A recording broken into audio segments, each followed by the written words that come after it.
Welcome to the Vikings Now by Chat Sports. I'm your host, Patrick Siepman, and our instant reaction to the Vikings dropping their Week 5 matchup versus the Kansas City Chiefs, which drops them to 1-4 on the season. My first takeaway from this game was just that, I wanted it. It was just typical Vikings fashion the way they lost this game. The first play of the game, it was Josh Oliver. They hit him with the tight end screen. It was there for 20-plus yards.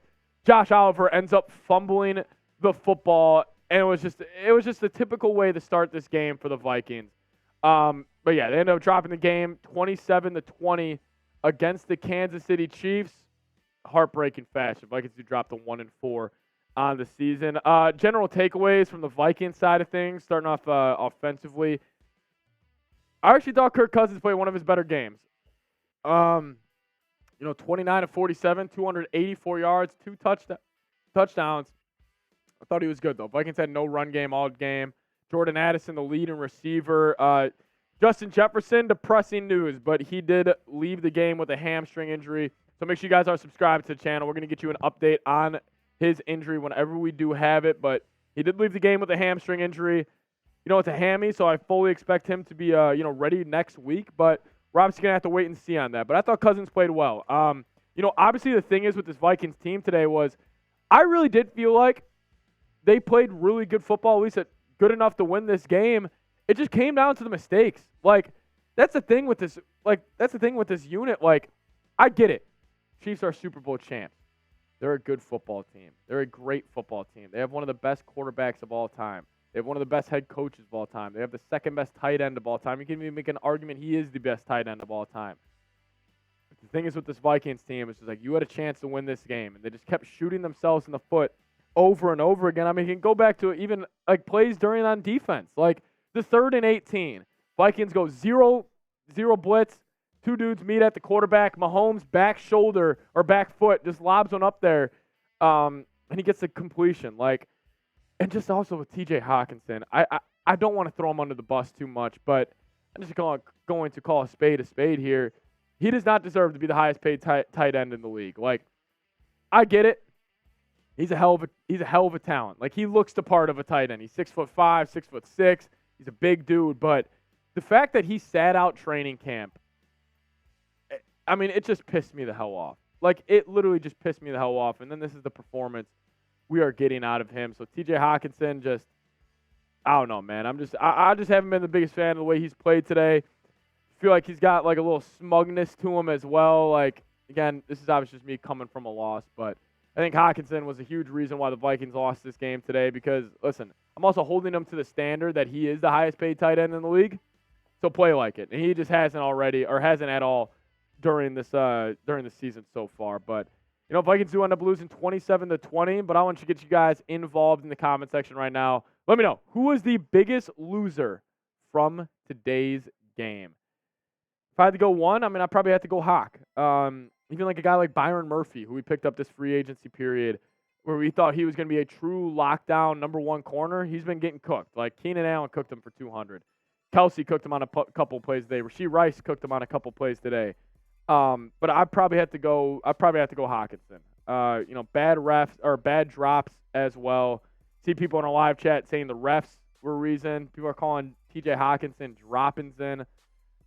I get it. I don't know. Maybe it's just the fact that he pretty much demanded to be the highest paid tight end in the league, and he got what he thought he deserved. And now just looking back on it, it's just does he really deserve to get paid like that? If he's not going to make plays like he is supposed to, he had 3 bad drops today, 2 of them on 3rd down. So, lost with no Kelce or Taylor Swift. Well, they had Kelce that whole second half. Sorry, I'm just reading the live chat right now.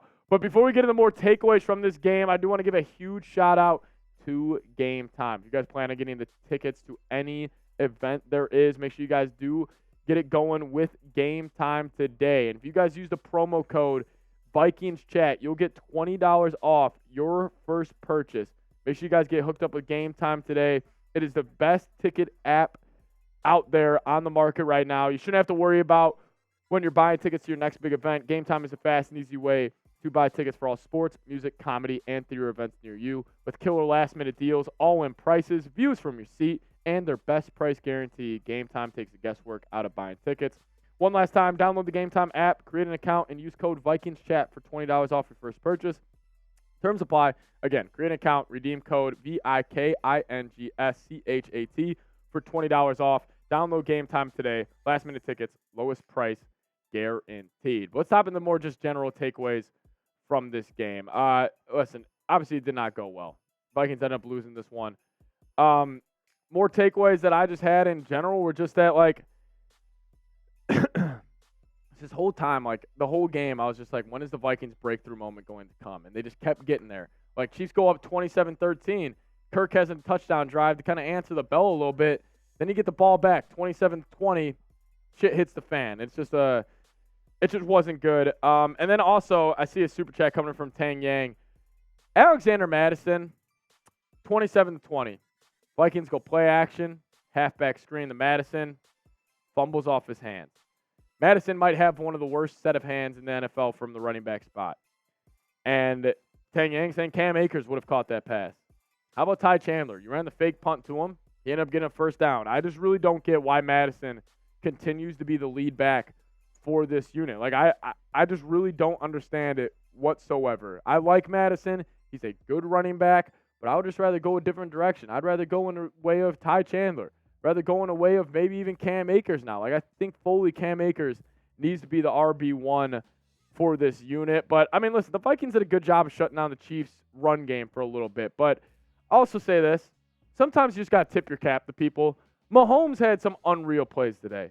And, listen, the 3rd and 18 throw, back foot, slows it up there, gets a completion. Like, that was incredible out of Mahomes. Like, sometimes you just got to be like, man, that dude is just on another level than us. And that's what he did today. Like, even on the 3rd and 9 when they were in the goal line, like, he slides up in the pocket. They're trying to run a screen play, and then he slides up, throws a sidearm with Kelce, and it's just like, maybe that dude's just too good. And, you know, I think he really showed it today that he is one of the greatest quarterbacks of all time, and he is a true magician with the football, and truly incredible what he does. I mean, I think Kirk's a great quarterback. I think he's a top 12 quarterback in the league, gets the job done. Thought he played a great game today. But there's a difference between good and great. And I feel like sometimes amongst, like, media members, we undervalue great. And Mahomes is the definition of great. Like, Kirk, good quarterback. There's levels to it, though. Mahomes is a great quarterback. And he proves it time and time again throughout the league. Very, very, very disappointing loss for the Vikings. Because now you run the 1-4. Can actually show you guys upcoming schedule here for this Vikings team.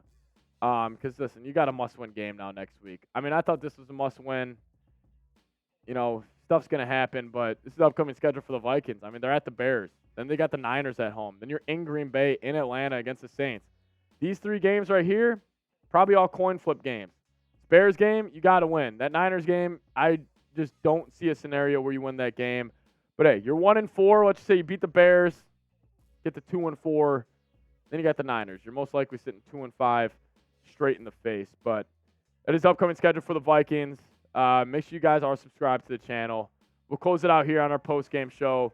I do appreciate you guys all coming out, hanging out for us during our watch party. Shout out to everybody. We'll see you guys next time. As always, we keep our heads up high around here. Skol frickin' Vikes, baby.